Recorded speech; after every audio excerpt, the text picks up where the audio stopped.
Perhaps we should all believe that we can lead. Perhaps that we all should believe that we have something to offer. About 3 years ago, I started receiving emails from people saying, Dan, what do you think about this? No, I'm a pessimistic optimist. And it's like, I don't really know. I don't really know you. And so I felt awkward about it. I felt like, why are you asking me? And so I started responding to some of these emails by saying, would you like to get on the phone?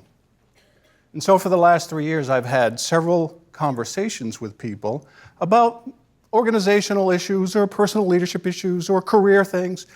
And through that, a conversation has evolved. And I want to share with you what that conversation looks like. And I'm so thankful that it has meant something to others, and it also means something to me. So about 3 or 4 months ago, I received an email that had a domain name on the end that makes you think you're being investigated. It was a national government agency, right? And it's sort of like when you get a letter from the IRS in your mailbox, you're like, I'm being audited, I know it's gonna happen, right? So anyway, I get this email with that scary domain name. Come to find out it was an HR person from this national governmental organization. So I wrote back to her and I said, would you like to get on the phone?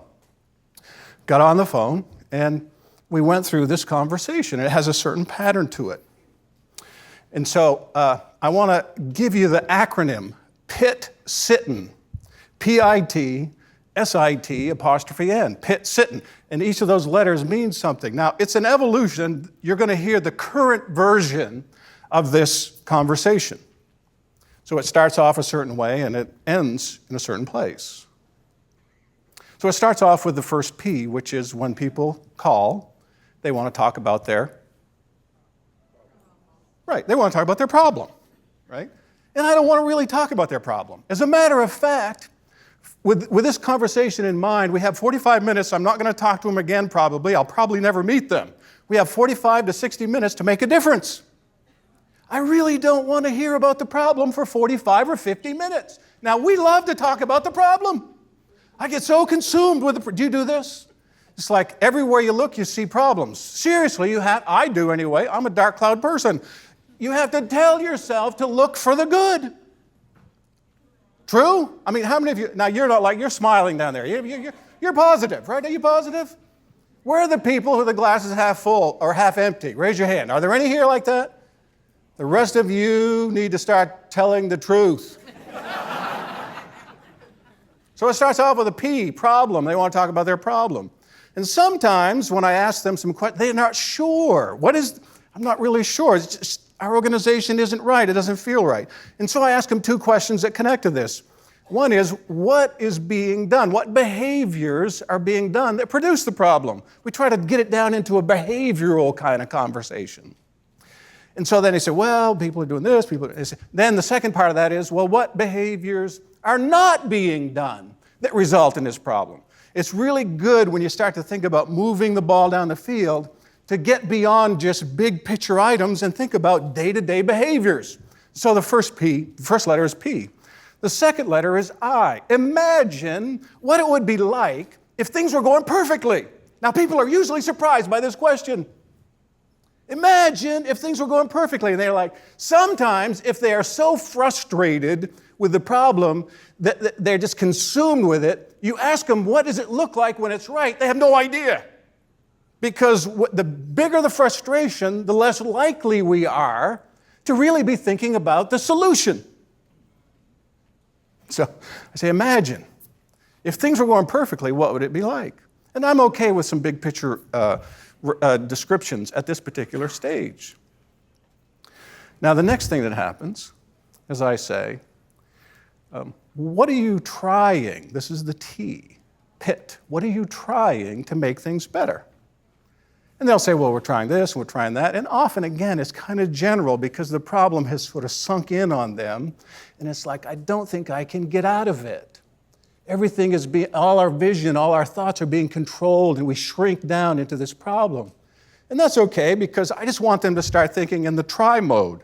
Now, when we start these conversations, the energy is generally very low, and people feel confused, they feel frustrated, and you can just kind of hear it on the other end of the phone or on Skype. You can just hear, it's kind of like, And so now the conversation is going to start to change. What are you trying? P-I-T. Now, what's the next letter? S. What do you need to stop? Now, people forget this. What do you need to stop? Because when you have a problem and when I have a problem, we are still working at fixing it, but we are failing. That means we are doing things that aren't working. Now, motivated people have this problem. And that is, we believe that if it isn't working, all we need to do is try harder. For some reason, if we will just work harder, somehow what isn't working will magically become working. This happened. I noticed this in a conversation I had with a group of managers that I work with. And one of the managers said, I have this employee, and I am lavishing this person with compliments and affirmations and trying to, really build them up. And they just keep pushing it away and pushing it away and pushing it away. And I said, how long have you been doing this? And she said, for years. And I said, you seem smarter than this. When will you accept that it isn't working and stop doing it? Now, I don't mean go be mean, right? And I don't mean never give an affirmation. I just mean stop pouring your energy into something that isn't working and stop being so dang frustrated about it. Just let it go. It's not working. So what do you need to stop? Let me see. We're doing pits, right? Is that what we're doing, pits? So we start with a problem. Right? How am I doing? Okay, we start with a problem. They told me they were going to do this. Right? So they start with a problem. That's the first thing. What's the next thing? Imagine. Imagine. Right? And by the way, if people can't imagine or if they can't come up with some good solutions, just say this to them. Say, what would you like to do about it? They say, I don't know. Then just say, well, if you did know. I am dead serious. And this is what they'll say. Well, if I did know, blah, blah, blah, blah, blah, blah. It is so true. Right? So anyway, imagine, right? Then the T, what have you tried? Then the S, right? What do you need to stop doing? So this conversation that I'm having, it's evolved. It didn't start off this way because really 3 years ago, it's like, I didn't know what I was doing. And then it gradually evolved and it started being helpful to people. So what's the next letter? Excuse me? I. Oh, okay. What is the imperfect behavior that will move this forward? Now, I want to tell you 3 things about this. The imperfect behavior that will move things forward. First of all, imperfect. I have 45 minutes with you. We do not have time to polish the worm. Right? We do not have time to come up with a perfect solution. And I have to tell you this, we spend too much time perfecting before we go and not enough time perfecting as we go. Right? Now, research shows that teams that launch quickly and adapt as they go get further than those who perfect before they go. And if you think about it, it makes perfect sense. Right? So what is the imperfect behavior? This is, again, is important. We don't want these big picture items. Like we want people to feel good. We don't care if they feel good. What's the behavior? Right? I was joking on that. You can go with me on this. So I'm not going to give up my day job for comedy work, I guess. Behavior. What is it that we need? If you can't see it, it doesn't count. Now, I know in life there's a lot of things we can't see that mean a lot. But in this conversation, if they can't describe something you see, we have failed. You have to be able to see it. Now, I'm going to put an S. So that means I have to change the verb, right? What are the imperfect behaviors? The second thing I want to say to you about this sentence, the first is, it's the imperfect behavior. The second is the S. If you stop with one solution, now your mind shuts down and you begin to defend that solution.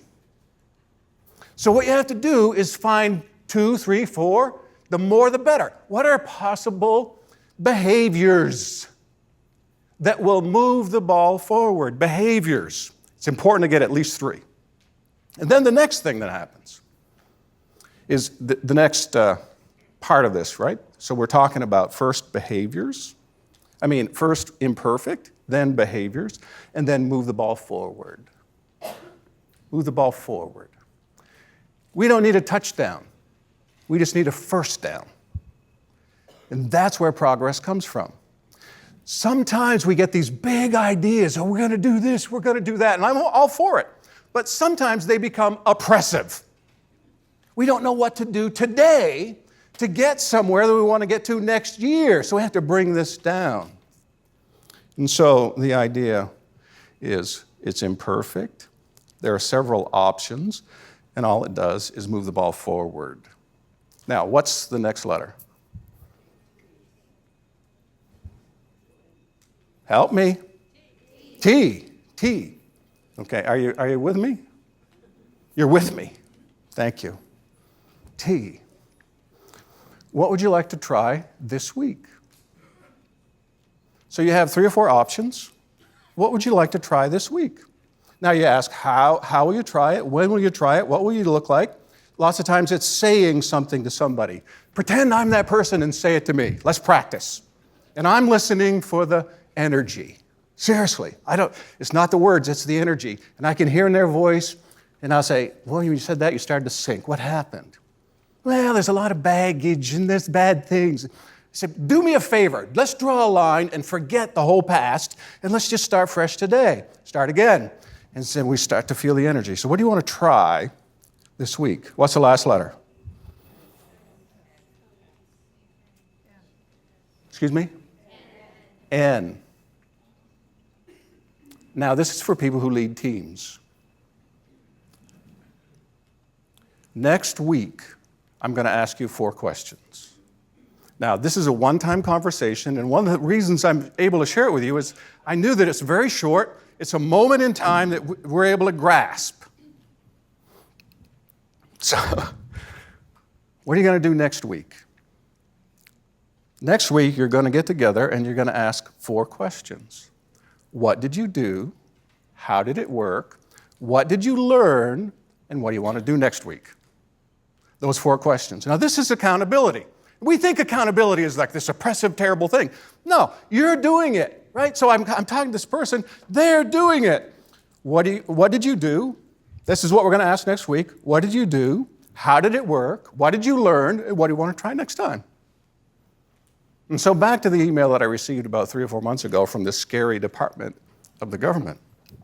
I replied back, let's get together. We had a fantastic conversation.